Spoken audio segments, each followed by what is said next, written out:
इस न्यूज के प्रायोजक हैं Balaji academy, PSC coaching centre, पड़ाव चौक, मुंगेली। विधानसभा चुनाव के करीब आते ही राजनीतिक पार्टियों में गतिविधियां तेज हो गई हैं।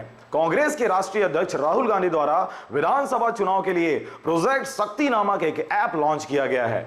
इस योजना का उद्देश्य पार्टी से टिकट की दावेदारी करने वाले प्रत्याशियों को गांव व शहर में जाकर लोगों को जोड़ा जाना है। वह साथ ही मतदाता पत्र क्रमांक का उल्लेख करते हुए जनता को इस ऐप में जोड़ा जाना तय किया गया है, जिसको लेकर भाजपाइयों द्वारा कांग्रेसियों के ऊपर आरोप है कि इस ऐप में लोगों को गलत जानकारी देकर जोड़ा जा रहा है।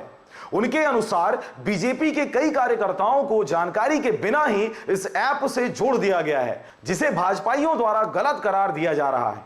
ऐसी बातें सुनने में आ रहा है कांग्रेसियों द्वारा, जो कि किसी गरीब व्यक्ति को या किसी कार्यकर्ता को भ्रामक जानकारी देते हुए ये बोला जा रहा है कि आपको राशन कार्ड जुड़वा देंगे, आपको सिलेंडर दिलवा देंगे। ये सारी जानकारी देते हुए उस ऐप के माध्यम से जोड़ा जा रहा है, जो कि बिल्कुल गलत है। भारतीय जनता पार्टी में हमेशा आप देखे होंगे, आप सभी जानते हैं कि सबसे बड़ी राजनीतिक पार्टी के साथ साथ एक संगठनात्मक रूप में भी बहुत बड़ा पार्टी है, जिसके कार्यकर्ता केवल संगठन के अनुशासन में चलते हैं। ऐसा मेरे पास अभी कोई जानकारी नहीं मिली है।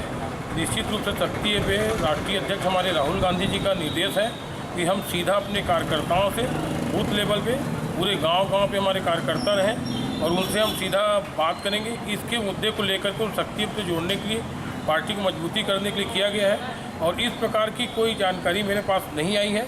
अगर कहीं आती है तो अपने आप को, वो कांग्रेसी नहीं है, फिर वो अपने आप को धोखा दे रहा है, पार्टी को धोखा दे रहा है। इस प्रकार कहीं सबूत मिलती है हमको, निश्चित रूप से उसके ऊपर कार्रवाई करते हुए और कार्रवाई करने की जिला कांग्रेस कमेटी प्रसन्न बनाएगी और ऊपर कार्रवाई के लिए भेजेगी।